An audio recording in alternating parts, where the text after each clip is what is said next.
Então hoje eu vou estar aqui explicando a soma de Gauss. Tem uma história bem legal, né, sobre essa soma, que o Gauss, quando ele tinha mais ou menos 10 anos, a professora dele passou um exercício, né, para somar dos números consecutivos de 1 até 100. E, enfim, a professora estava fazendo isso para ganhar tempo, né, para ter uma folga, para não precisar passar conteúdo. O Gauss, ele bolou uma estratégia que foi muito bonita. A princípio eu não lembro se é de 1 a 50 ou de 1 a 100. Mas ele bolou uma estratégia muito interessante. Então aqui está, né, a soma aqui dos números de 1 até 100.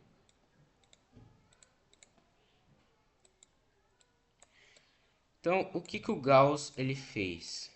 É uma ideia brilhante.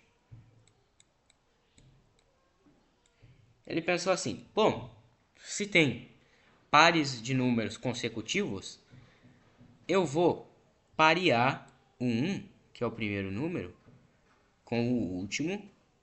Eu vou parear o 2 com o penúltimo. Vou parear o 3 com o 98. E assim ele vai fazer até o caso, né, que é o 49 mais 50. E o que isso quer dizer? Perceba que a soma desses números é sempre 101. 1 mais 100, 101. 2 mais 99, 101. 3 mais 98, 101 também. E assim sucessivamente. Logo, a gente tem 50 pares com soma 101. Logo, para a gente calcular isso, basta fazer 101 vezes 50. Agora, como que prova, né, que isso vai valer também para os ímpares ou para qualquer valor, sempre vai dar certo essa questão dos pares? Tá, aqui pode parecer um pouco obscuro, né? Porque como que a gente vai saber, né, que isso vai dar certo para todos? Então, o que a gente vai fazer? A gente vai usar o princípio indutivo, que ele é muito utilizado aí para provar esse tipo de coisa, né? Que são sequências, soma de sequências.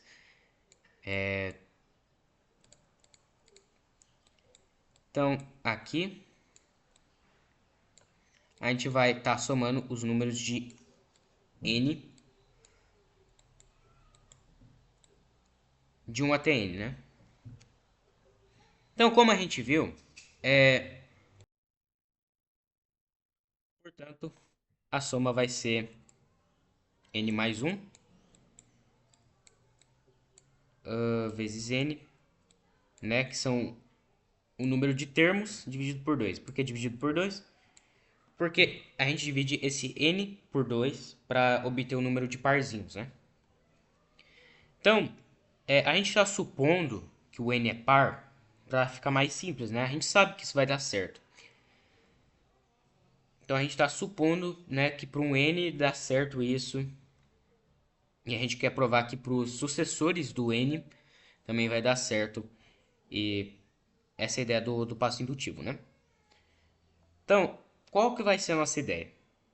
Vamos olhar se dá certo para o n mais 1. Por quê? Se der certo para o n mais 1, quer dizer que também dá certo para o n mais 2. Que também vai dar certo para o n mais 3. E assim sucessivamente até infinito. E essa é a ideia do passo indutivo. Se a gente provar para, por exemplo, 3 termos ou 2, a gente já provou para todos. Então, aqui a gente estava fazendo a soma de 1 até n. A gente agora vai fazer a soma de 1 até n mais 1. Então, como a gente já viu, né, a soma desse daqui vai ser n mais 1 vezes n sobre 2. Só que agora a gente adiciona n mais 1.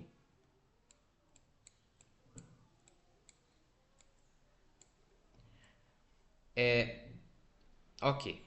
Então, o que vai acontecer aqui, né? Para a gente colocar esse n mais 1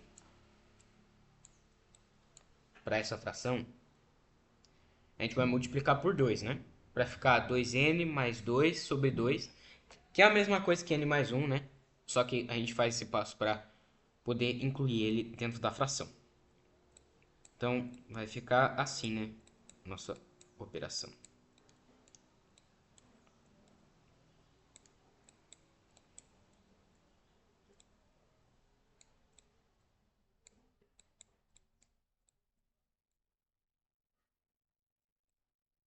Então, é aqui que entra um passo legal. A gente vai colocar o 2 em evidência, que está nesse 2n mais 2. A gente vai colocar o 2 em evidência, para aí dentro dele vai ficar n mais 1, e a gente vai poder usar uma técnica muito utilizada em faturações. Então, a gente tem aqui n mais 1 mais n vezes n mais 2 vezes n mais 1.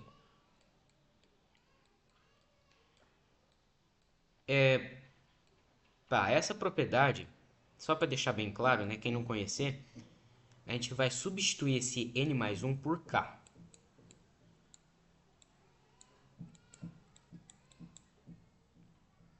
Então, substituindo por k, a gente vai ter k, só para deixar claro, né, esse aqui também é k, porque, como a gente já disse, é o próprio k. Então, a gente tem kn mais 2k sobre 2. Agora, basta colocar o k em evidência.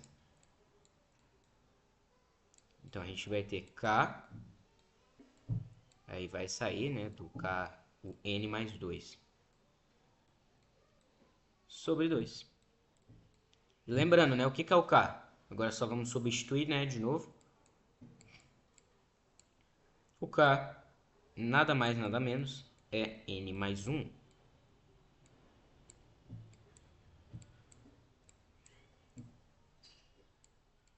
Então, aqui a gente obteve essa operação. Então, o que essa operação quer dizer? A gente fez a soma do 1 até o n mais 1, né? Depois. E como a gente tinha visto, qual que era a hipótese, né? A hipótese era que a gente ter o valor, né, essa soma, ela vai ser o número de termos mais o número de termos mais 1. Número de termos vezes o número de termos mais 1 sobre 2. E aqui o número de termos é n mais 1. E aqui está o número de termos mais 1, que é o n mais 2 sobre 2. Logo, a gente provou que para qualquer n isso aqui vai dar certo, né? E basta olhar, né, para um caso único, que a gente vai estar satisfazendo a hipótese de indução. Se a gente somasse, por exemplo, n mais 3, a gente conseguiria fazer esse mesmo processo a princípio, né, n mais 2, e a gente conseguiria repetir esse processo sempre, e, enfim, a soma desses valores vai ser sempre o número de termos vezes o número de termos mais 1 sobre 2. E, enfim, essa é a ideia, né? Muito bonito. O Gauss conseguiu fazer isso bem novo. Foi um brilhantismo absurdo. E aqui a gente está, né? Muito utilizado essa soma, que é chamada soma de Gauss, por causa dele.